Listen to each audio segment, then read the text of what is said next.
हरे कृष्णा। सभी भक्तों का हार्दिक स्वागत है आज के इस संध्याकालीन भक्ति वृक्ष ऑनलाइन जूम क्लास में। हम लोग भगवान की कृपा से कल हम लोगों ने प्रभुपाद आश्रय चौथा स्तर का जो किताब है उसको स्टार्ट किया और हमने कल कुछ उसमें जप के बारे में पढ़ा, जप की महिमा के बारे में, संकीर्तन के बारे में पढ़ा।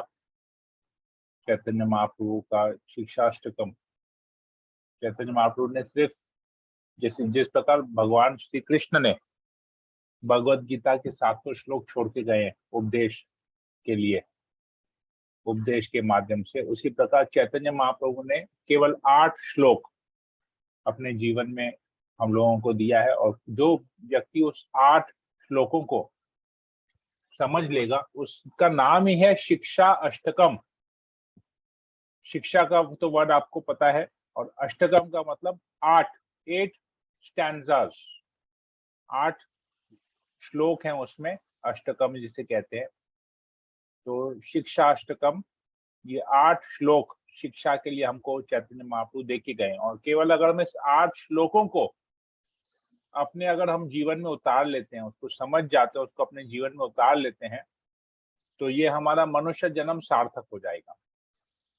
तो इसके लिए हम लोगों ने कल पहला उसका श्लोक पढ़ा था, चेतो दर्पण मार्जनम, चेतो दर्पण मार्जनम भव महादावाग्नि निर्वापनम, श्रेयः कैरव चंद्रिका वितरणम विद्यावधु जीवनम, आनंदाम्बुधिवर्धनम प्रतिपदम पूर्णामृत स्वादनम, सर्वात्मना संपन्नम परम विजयते श्री कृष्ण संकीर्तनम।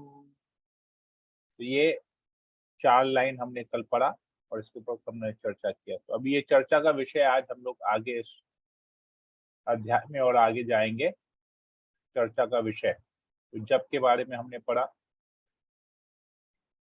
और नाम अपराध से बचने का क्या तरीका है उसके बारे में पढ़ा कि नाम अपराध हमसे होगा, हम जब जप करेंगे हमारा मन इधर उधर भटकेगा तो हमसे अपराध होते रहेंगे। तो इससे भी बचने का तरीका भी हमने कल पढ़ा। तो आज हम लोग चर्चा का विषय पढ़ेंगे भक्ति लता। तो हम लोग मंगलाचरण कर लेते हैं, फिर हम लोग आज चर्चा के विषय को पढ़ना प्रारंभ करते हैं। ओम अज्ञानतिमिरान्धस्य ज्ञानाञ्जनशलाकया चक्षुरुन्मीलितं येन तस्मै श्रीगुरुवे नमः।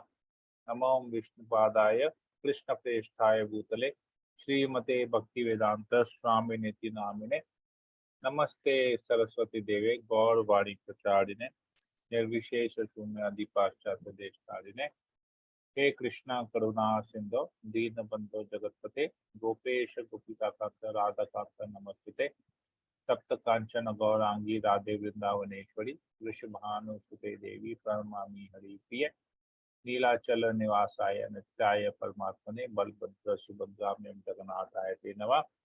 नमो महावदन्याय कृष्ण प्रेम प्रदाय कृष्णाय कृष्ण चैतन्य नामे गौरसे नमः। वाञ्छाकल्पतरुभ्यश्च कृपा सिन्धुभैव च पतितानां पावनेभ्यो वैष्णवेभ्यो नमो नमः। जय श्री कृष्ण चैतन्य प्रभु नित्यानंद श्री अद्वैत गदाधर श्रीवासादि गौर भक्तवृंदा। हरे कृष्णा कृष्ण कृष्ण हरे हरे, हरे राम श्री मंगलाचरण की जय। चर्चा का विषय आज है भक्ति लता। तो कोई इसको पढ़ लेगा? हरे कृष्ण प्रभु, I read. Yes, you can read. चर्चा का विषय भक्ति लता। गुरु और कृष्ण की कृपा से भक्ति प्राप्त होती है।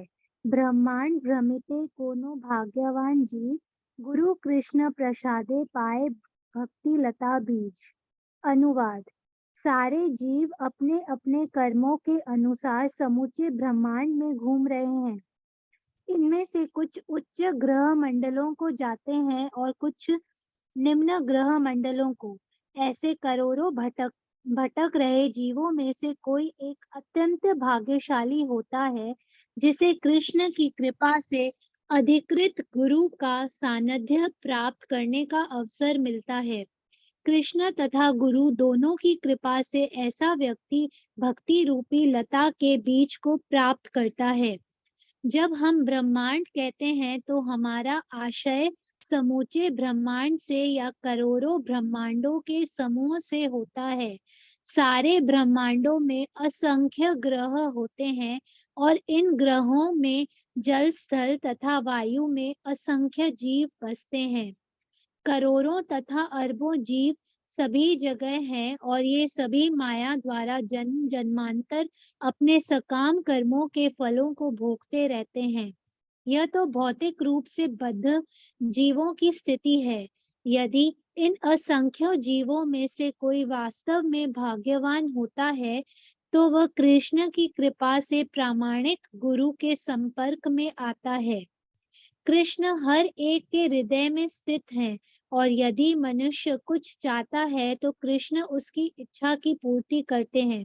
यदि कोई जीव संयोगवश या भाग्यवश कृष्ण भावनामृत आंदोलन के संपर्क में आता है और इस आंदोलन से संबंध बनाना चाहता है तो हर एक के हृदय में विराजमान कृष्ण उसे प्रामाणिक गुरु से मिलने का अवसर प्रदान करते हैं। यह गुरु कृष्ण प्रसाद कहलाता है। कृष्ण सारे जीवों पर अपनी कृपा प्रदान करना चाहते हैं और ज्यों ही जीव भगवत कृपा की कामना करता है त्यों ही भगवान तुरंत ही उसे प्रामाणिक गुरु से मिलने का अवसर प्रदान करते हैं। ऐसा भाग्यशाली व्यक्ति कृष्ण तथा गुरु दोनों का संरक्षण पाता है। उसे भीतर से कृष्ण सहायता देते हैं और बाहर से गुरु। दोनों ही निष्ठावान जीव को इस भव बंधन से मुक्त होने में सहायता करने के लिए प्रस्तुत रहते हैं। चैतन्य चरित्रामृत 11.151। Prabhu, I read more. Hare Krishna, it is 19.141 Oh, sorry, Prabhu. 1 और 9 है वो, हाँ, 19.1। ओके, ठीक है, दिक्कत नहीं है। 151। ओके, तो ये यहाँ पर हम लोग चैतन्य चरितामृत का एक श्लोक आता है। गुरु और कृष्णा की कृपा से भक्ति प्राप्त होती है। ब्रह्मांडे भ्रमिते कोनो भाग्यवान जीव, गुरु कृष्ण प्रसादे पाए भक्ति लता बीज। तो असंख्य योनियां हैं, असंख्य जीवात्माएं हैं, 84 लाख योनियां हैं, असंख्य जीवात्माएं हैं, असंख्य ब्रह्मांड है। और ब्रह्मांड में जैसे हमने पहले भी पढ़ा 84 लाख योनियों में हम भटक रहे हैं, कभी इस शरीर में, कभी उस शरीर में, कभी वैसे अलग अलग ग्रहों में, उच्च लोकों में, निम्नतर लोकों में, सब जगह जाते हैं। और पता नहीं कितने जन्मों से हम ऐसे भटक रहे हैं। और गुरु और कृष्ण की कृपा से हमको ये भक्ति लता, लता का मतलब है पौधा और बीज, तो भक्ति की जो लता है, ये जो भक्ति का जो पौधा है, ये पौधा का जो बीज है, क्योंकि हम हर एक चीज के लिए पीछे एक बीज होता है, का सीड होता है। हर एक प्लांट का, हर एक पेड़ का, हर एक वृक्ष का, हर एक पौधे का एक बीज होता है, सीड होता है। उस सीड को अगर हम सही तरीके से उसका पोषण करते हैं तो वो एक सुंदर पौधे के रूप में या वृक्ष के रूप में फिर बढ़ता है। तो ये भक्ति का जो वृक्ष है या भक्ति की जो लता है, भक्ति का जो पौधा है, उसका बीज हमको गुरु और कृष्ण की कृपा से मिलता है। और इस कृपा को प्रसाद कहते हैं। गुरु और कृष्ण को की कृपा से हमको ये मिलता है। तो कृष्ण की कृपा गुरु के माध्यम से हमको मिलती है, ये यहाँ पर बताया जा रहा है। गुरु कृष्ण प्रसादे, प्रसादे का मतलब है कृपा, उनकी कृपा से ही हमको ये मिलता है। तो जब हम वाकई में अगर हम इच्छा करते हैं कि हमको भक्ति करनी है, तो कृष्ण फिर हमको मार्गदर्शन करेंगे, हमारा, हमको किसी भक्त से जुड़वाएंगे, किसी भक्त से मिलाएंगे, और उस भक्त के से प्रभावित होकर फिर हम इस कृष्ण भावनामृत आंदोलन में जुड़ जाते हैं। और उसकी कृपा से फिर हमको ये गीता का ज्ञान मिलता है, भागवत का ज्ञान मिलता है। फिर हमको धीरे धीरे उसके गाइडेंस में हम भक्ति करने लगते हैं, फिर हम गुरु का आश्रय लेते हैं, तो गुरु से दीक्षा लेते हैं, तो ये इस प्रकार हमारा जो बीज है हमको मिलता है, और सही तरीके से गाइडेंस में सही भरण पोषण से हमको सही पोषण से फिर वो भक्ति की बीज एक सुंदर पौधे में कन्वर्ट हो जाती है। तो ये इसका पूरा सिस्टम है। तो ये प्रैक्टिकल है। हम लोग देखेंगे कि हम अपने जीवन में हम लोग जो भक्ति में आए हैं, ये हम किसी भक्त के संग में आके आए हैं। ऑटोमेटिक हम में कोई भक्त नहीं बना है। ये हमको किसी भक्त ने ज्ञान दिया है, किसी भक्त के संग में आने के बाद ही हम इस भक्ति में आए हैं। नहीं तो इसके पहले हम भक्ति कर रहे थे, लेकिन अपने तरीके से कर रहे थे, अपने मनमाने ढंग से कर रहे थे।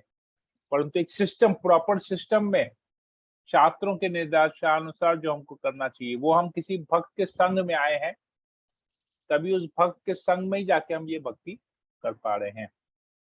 तो इसको कहते हैं पथ प्रदर्शक गुरु, जो हमको इस कृष्ण भावना की राह में दिखाता है, हमको इंट्रोड्यूस कराता है, उसको कहते हैं पद प्रदर्शक गुरु।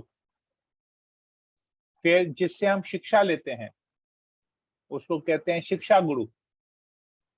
फिर जिससे हम दीक्षा लेते हैं, जो हमको मंत्र प्रदान करता है, वो होता है दीक्षा गुरु। तो इसको कैसे समझेंगे हम लोग? एक शास्त्र से एक उदाहरण लेते हैं इसका। जैसे ध्रुव महाराज थे। ध्रुव महाराज की कथा में हम सुनते हैं कि ध्रुव महाराज को उसकी सौतेली माँ ने इंसल्ट किया था।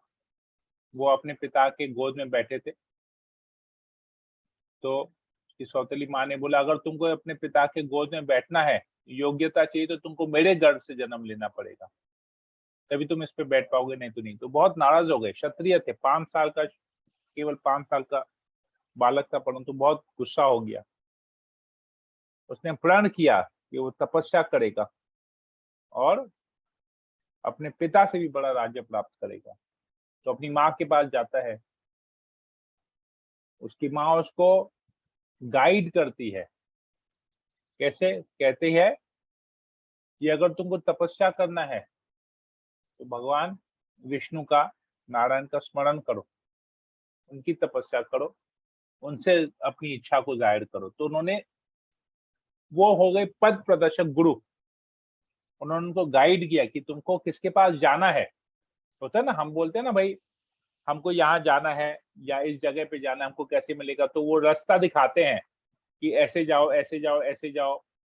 तो पद प्रदर्शक गुरु, तो ये उन ध्रुव महाराज की माँ ने यह किया।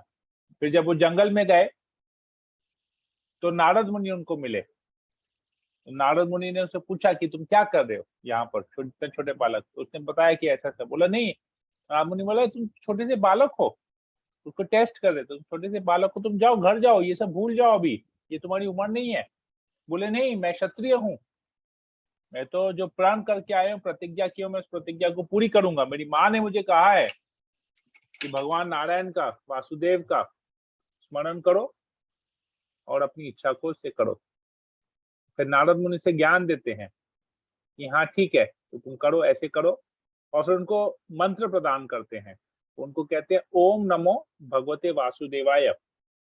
इस मंत्र का ध्यान करने के लिए, उच्चारण करके इस मंत्र का ध्यान करने के लिए उसको कहते हैं। तो नारद मुनि उस समय उनके शिक्षा गुरु भी हो गए, जो उनको सही मार्ग पे, उनको टेस्ट करना चाहते थे कि वो एक्चुअली में भक्ति में कितना दृढ़ निश्चय है। उसको टेस्ट करते हैं, उनको ज्ञान प्रदान करते हैं, फिर उनको मंत्र भी प्रदान करते हैं।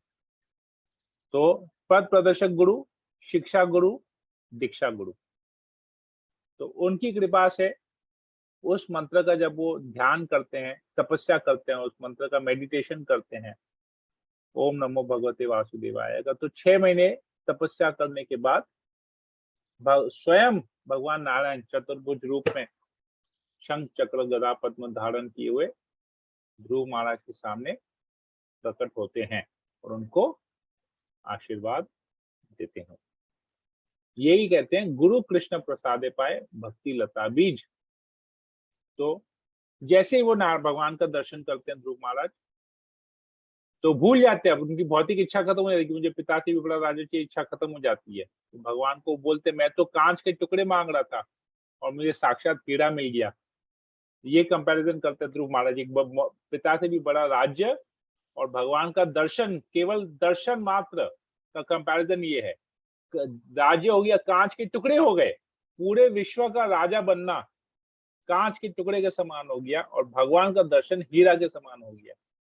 परंतु फिर भगवान क्या करते हैं, उनको भक्ति प्रदान करते हैं, उनको बहुत बड़ा राज्य भी प्रदान करते हैं और कहते हैं कि तुम इतने वर्ष तक, इतने हजार वर्ष तक तुम यहाँ राज करोगे और इसके बाद शरीर छोड़ के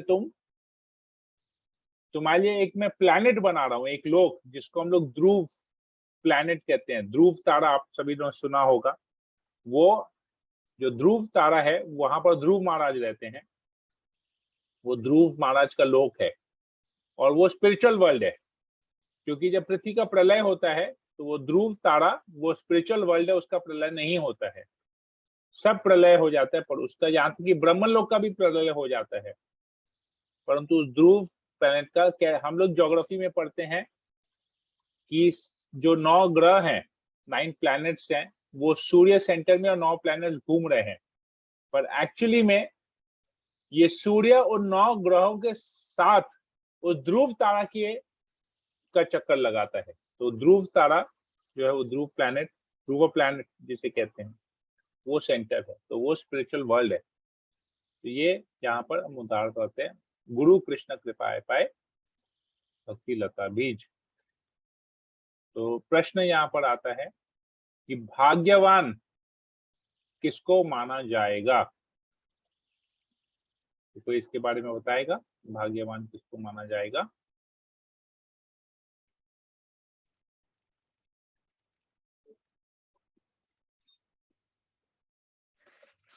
प्रभु आई ट्राई। यस। मतलब अमिट्स ऑल दिस ब्रह्मांड भाग्यवान व्यक्ति वो होता है जिसके ऊपर कृष्ण की कृपा होती है और कृष्ण की कृपा से फिर उसे गुरु का सानिध्य मिलता है और वो उसे भक्ति करने का अवसर मिलता है। Yes, correct, right. दूसरा प्रश्न है, एक प्रामाणिक गुरु को कृष्ण एक जीव के जीवन में कब भेजते हैं? तो गुरु से मिला, कब गुरु से मिलाते हैं? जब उस व्यक्ति के मन में यह इच्छा जागती है कि उसे भक्ति करना है। गुड, ठीक है, ये यहाँ पर है।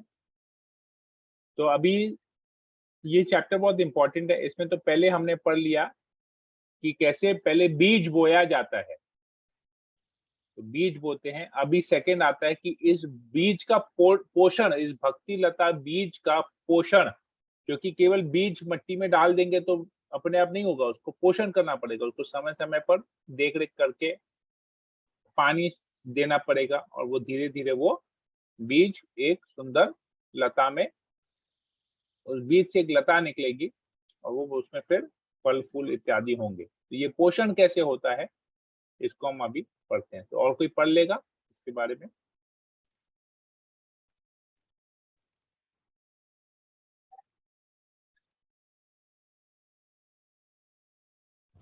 हरे कृष्ण प्रभु जी, मैं पढ़ती हूँ। पढ़ लीजिए। श्रवण कीर्तन से भक्ति लता का पोषण होता है। जब किसी व्यक्ति को भक्ति का बीज प्राप्त हो जाता है, तब उसे माली बनकर उस बीज को अपने हृदय में बोकर उसका ध्यान रखना चाहिए। यदि वह बीज को क्रमशः श्रवण तथा कीर्तन की विधि से सींचता है तो वह बीज अंकुरित होने लगेगा। भक्ति लता बीज का अर्थ है भक्ति का बीज। जिन विधि विधानों से मनुष्य भक्ति में प्रशिक्षित होता है वह भक्ति लता बीज है। वह भक्ति लता बीज कृष्ण कृपा से गुरु से प्राप्त होता है। यह भक्ति लता बीज गुरु से दीक्षा प्राप्त करने पर मिल पाता है। गुरु की कृपा प्राप्त हो जाने के बाद उसे गुरु के उपदेशों को दोहराते रहना चाहिए। इसे श्रवण कीर्तन कहते हैं। प्रश्न, भक्ति लता बीज के अवयव क्या है? यह कैसे प्राप्त होता है? वह गुरु भक्ति लता बीज का अव्यय क्या है? भक्ति यह लता बीज का अव्यय अर्थ है भक्ति का बीज। और ये कैसे प्राप्त होता है? ये गुरु की कृपा से प्राप्त प्राप्त होता होता है। है। ओके, आगे पढ़ लीजिए माता जी। वह गुरु तथा कृष्ण की कृपा से इस भक्ति लता को श्रवण कीर्तन के जल से सींचता है। इस तरह भक्ति लता का बीज अंकुरित होता है और बढ़ता है। ये देखिए, ये आपके देखेंगे फोटो होगा। जिस प्रकार हम पौधे को पानी देते हैं, बीज को पानी देते हैं, धीरे धीरे बढ़ता है वो। इसी प्रकार भक्ति के बीज को हम श्रवण और कीर्तन, इसका पोर्शन है श्रवण और कीर्तन। तो भगवान की कथा का श्रवण करना है, भगवान के नाम का जप करना है, कीर्तन करना है, और गुरु के आदेशों को हमेशा ध्यान रखना है। तो ये होता है श्रवण और कीर्तन। इससे वो धीरे धीरे भक्ति की जो बढ़ता है। बीज है वो लता में बढ़ के धीरे धीरे फिर लता में कन्वर्ट होगी, बढ़ेगी। ओके, कर लीजिए माता जी। जो भक्त इस लता का पोषण करता है उसका कर्तव्य है कि वह बहुत सावधान रहे। कहा गया है कि इस लता को सींचते रहना चाहिए। यहाँ माली सेचे नित्य श्रवणादि जल। ऐसा नहीं यहाँ कि माली सेचे नित्य श्रवण आदि जल, मतलब इसको सींचना चाहिए। जैसे कहते हैं कैसे सींचना चाहिए? नित्य सींचना चाहिए। ऐसा नहीं कि आज डाल दिए फिर छोड़ दिए, 15 दिन छोड़ दिए, नहीं सींचे। नहीं, जैसे पौधे में रोज जल देना पड़ता है नित्य, इसी प्रकार इस भक्ति लता बीज को भी सींचना चाहिए, नित्य सींचना चाहिए। कैसे? श्रवण आदि, इसका जो जल है, जिस प्रकार पौधे में जल डाला जाता है, इसी प्रकार भक्ति लता बीज में जो जल का कार्य करता है वो है श्रवण। श्रवण आदि मतलब श्रवण कीर्तन, ये दो चीज उसका सींचने के लिए उसको काम आता है। आगे पढ़ लीजिए माता जी। ऐसा नहीं है कि एक अवस्था में आकर मनुष्य श्रवण कीर्तन बंद कर सकता है और परिपक्व भक्त बन जाता है। अगर वह इसे बंद कर देता है तो वह अवश्य ही भक्ति से गिर जाता है। भले ही कोई भक्ति में कितना ही उन्नत क्यों ना हो, उसे श्रवण कीर्तन द्वारा सिंचन की प्रक्रिया को बंद नहीं करना चाहिए। प्रश्न, भक्ति लता का सिंचन कोई व्यक्ति कैसे कर सकता है? प्रश्न, यदि कोई आपका मित्र आपसे कहता है कि परिपक्व भक्त हो गया है और उसका हृदय भगवान कृष्ण की भक्ति से भर गया है, अब उसे श्रवण कीर्तन करने की आवश्यकता नहीं जिससे भक्ति लता का पोषण हो, तो आपका उत्तर क्या होगा? ओके, तो जैसे पौधा बढ़ जाता है, तो क्या पौधा बड़ा हो जाता है, उसमें से फल निकलते हैं या फूल निकलते हैं, तो क्या हम उसको पानी देना बंद करते हैं क्या? अगर पानी देना बंद कर देंगे तो क्या होगा? सूख जाएगा। क्या होगा अगर पानी देना बंद कर देंगे, उसका पोषण देना बंद कर देंगे? सूख जाएगा पूरा। सूख जाएगा। उसी प्रकार ये भक्ति लता बीज का अगर हम पोषण बंद कर देंगे, तो श्रवण और कीर्तन अगर हम बंद कर देंगे, तो धीरे धीरे ये भक्ति लता बीज, ये भक्ति की जो लता है, ये खत्म हो जाएगी। तो चाहे कोई कितना भी उन्नत भक्त क्यों ना बन गया हो, जितना ज्यादा उन्नत होगा वो भक्त, जितना उन्नत होगा वो भक्त, उसमें श्रवण कीर्तन की मात्रा करने की मात्रा और ज्यादा होगी। वो बंद नहीं करेगा। ऐसा नहीं कि उन्नत हो गया बंद कर देगा। जितना उन्नत उतना ज्यादा वो करेगा, ये उतना ज्यादा वो टेक केयर करेगा। ये चीज है, क्योंकि पेड़ जितना बड़ा हो जाता है, पौधा जितना बड़ा होता है, उसका टेक केयर ज्यादा हो जाता है, उसकी केयरिंग ज्यादा हो जाती है। आसपास घास वास उगते हैं, सबको निकाल के फेंकना पड़ता है ताकि उस लता को कुछ नहीं हो। उसमें फल फल फूल इत्यादि आते हैं तो और ज्यादा पोषण देखना पड़ता है, क्योंकि इसमें फूल के साथ कांटे भी आते हैं, तो बड़ा ध्यान से उसको देखना पड़ता है। तो जितना ज्यादा, इसी वजह हम भक्ति में जितना आगे बढ़ेंगे, हमको उतनी सावधानी बरतनी पड़ेगी। ये यहाँ पर बताया गया है। कैसे? तो ये भक्ति लता बीज कैसे नष्ट होता है, हम लोग इसको कल पढ़ेंगे। क्यों पोषण जरूरी है और ये नष्ट भी कैसे होगा, पोषण नहीं देंगे तो क्या होगा, कैसे नष्ट होगा, इसके बारे में हम कल पढ़ेंगे। हरे कृष्णा। तो किसी को अगर कोई प्रश्न हो, कोई कमेंट हो, तो मैं यहाँ पर ले सकता हूँ।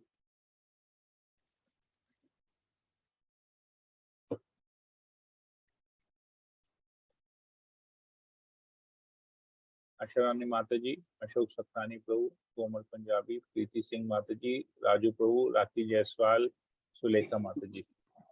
नो प्रभु। और कोई प्रश्न या कमेंट, किसी को कुछ बोलना है? प्रभु, I have one question in mind. हाँ, यस। प्रभु, शिक्षा गुरु और दीक्षा गुरु क्या सेम होना जरूरी होता है? कहीं कहीं पर सेम होता है, कहीं अलग होता है। अभी तो अलग ही होते हैं शिक्षा गुरु दीक्षा गुरु, क्योंकि बहुत कम लोग दीक्षा गुरु से डायरेक्ट संपर्क कर सकते हैं।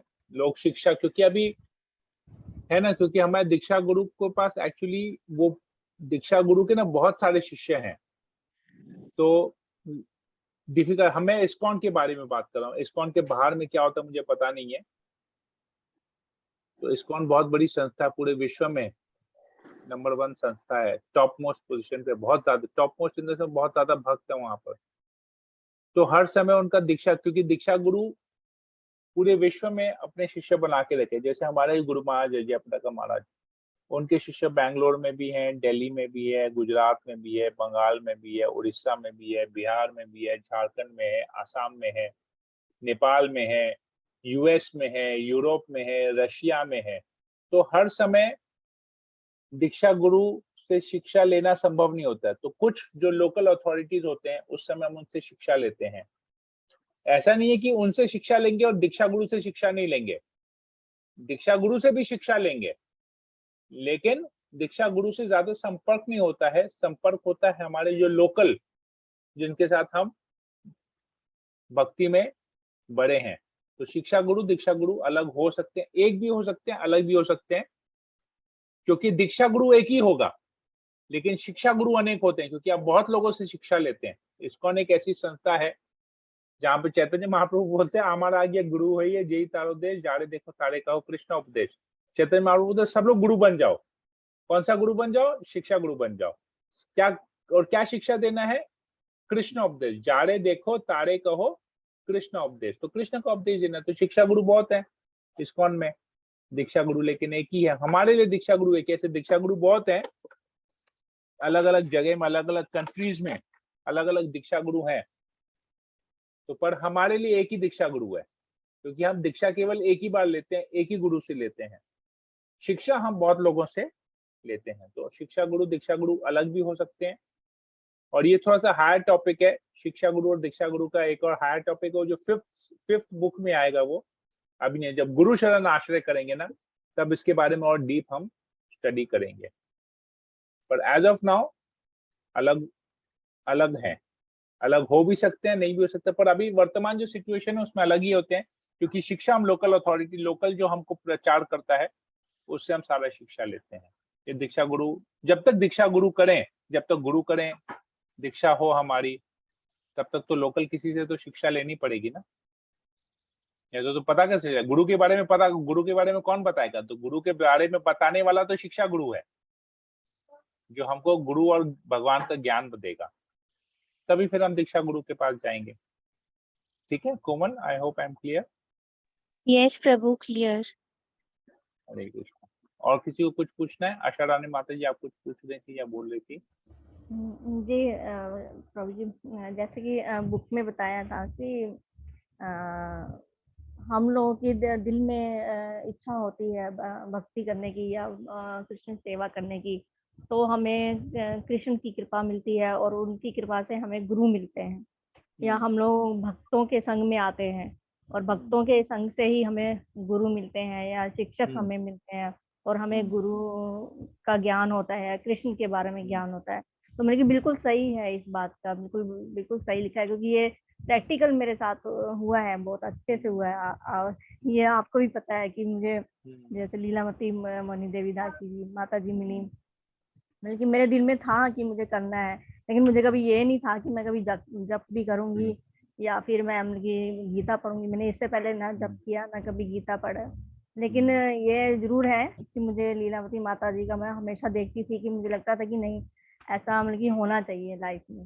तो वो दिल में मतलब कि मेरी इच्छा हुई, तो शायद कि कृष्ण जी का मुझे कृपा मिला कि मुझे लीलावती माता के द्वारा मुझे ये भक्तों का संग मिला, और फिर आपसे शिक्षा मिली मुझे, और आपका मतलब कि जो मुझे ये इतना ज्ञान जो मिल रहा है वो किसी कृपा से कम नहीं है प्रभु जी। ये मतलब कि प्रैक्टिकल है ये। क्योंकि मैंने फर्स्ट डे कहा था, कल जब हमने इसको चर्चा किया था, बुक को स्टार्ट किया था, तो हमने कल ही कहा था कि ये बुक अभी फिलॉसफी नहीं रहा, अभी ये प्रैक्टिकल हो जाएगा। पहले 3 बुक में हमने केवल फिलॉसफी पढ़ा है, प्रैक्टिकल ज्यादा कुछ नहीं पढ़ा है। ये बुक प्रैक्टिकल है, मतलब अब इस बुक में जो जो पढ़ेंगे ना देखेंगे आपके जीवन में वो घटित हो गया है ऑलरेडी। इतने दिन खाली फिलॉसफी दे रहे थे, अभी पता चलेगा। तो इससे ना प्रभुपाद आश्रय, मतलब ये है कि अभी हमारा प्रभुपाद के प्रति जो श्रद्धा है वो बहुत बढ़ जाएगा, और हम तुरंत प्रभुपाद के आश्रय में आ जाएंगे, तुरंत प्रभुपाद को अपने जीवन में अपना लेंगे, उनको, उनकी शिक्षाओं को। तो ऐसा है, ये बहुत प्रैक्टिकल है अभी। तो ये भक्ति ये एक्टिव बनाया इसी स्टाइल से गया है धीरे धीरे। जैसे पहला बुक का नाम है श्रद्धा, वो है श्रद्धा, भगवान के प्रति श्रद्धा कैसे जागृत है। जो अश्रद्धालु हैं या जो मिक्स हैं, जिनका पूर्ण ज्ञान नहीं है, तो उनको कैसे कृष्ण के प्रति श्रद्धा हो, उसके बारे में था। फिर कृष्ण सेवक, उस श्रद्धा से हम अब भगवान की सेवा कैसे करेंगे, वो उसके बारे में पूरा ज्ञान था। फिर कृष्ण साधक, अब श्रद्धा हो गई, भगवान की सेवा भी कर रहे हैं, अब हमको साधना भी करनी है ताकि हमारी सेवा बरकरार रहे। तो सेवा खाली करने से होगा नहीं, क्योंकि खाली सेवा करेंगे तो मोनोटोनस हो जाएगा, फिर सेवा छूट जाएगा हमसे, लगेगा अरे यार रोज रोज एक ही काम करे, रोज एक ही करे, रोज एक ही करे। नहीं, फिर साधना में कन्वर्ट होता है, फिर साधक बनते हैं हम लोग। साधक में फिर जप चालू करना है, आरती करना है, कीर्तन करना है, बहुत सारी बातें आ जाती है, बुक रीडिंग करना है। अब ये प्रभुपाद आश्रय, अब हम ज्ञान भी मिल गया, श्रद्धा भी मिल गई, सेवा भी कर रहे हैं, साधना भी कर रहे हैं। अब गुरु का आश्रय लेना है, एक प्रभुपाद का आश्रय, मतलब जिससे हमको पूरा ये ज्ञान का सटीक एप्लीकेशन जो हम अपने जीवन में देख रहे हैं, जो परिवर्तन देख रहे हैं, वो कैसे हुआ है, ये अभी उसका प्रोसेस उसमें बताया गया है। तो इसे प्रभुपाद आश्रय इसका नाम है। तो ये बहुत सिस्टमैटिक वे में, ये साइंटिफिक वे में ये पूरा कोर्स डिजाइन किया गया है। हाँ गुरु जी, वो पहला पैराग्राफ आते ही मुझे ना, मुझे पूरा एकदम से मुझे स्टेप टू बाय स्टेप ना मुझे हर चीज मुझे माइंड में हो गया, रिमाइंड हो गया कि कैसे कैसे मतलब कि बिल्कुल सेम टू सेम मतलब कि ऐसे ही मैं इसमें शामिल हुई।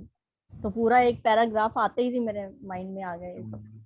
शास्त्र चैतन्य चरितामृत से लिया गया है, शास्त्र है। चैतन्य महाप्रभु तो स्वयं भगवान है, भक्त के रूप में आए हैं भक्ति सिखाने के लिए, कैसे भक्ति की जाती है। हरे कृष्णा।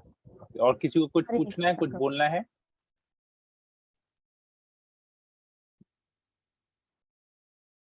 नहीं? सुलेखा माता जी, राखी जायसवाल। हरे कृष्णा प्रभु जी, आशा रानी माता जी जो बोली हमारे जीवन में वही घटित होता है।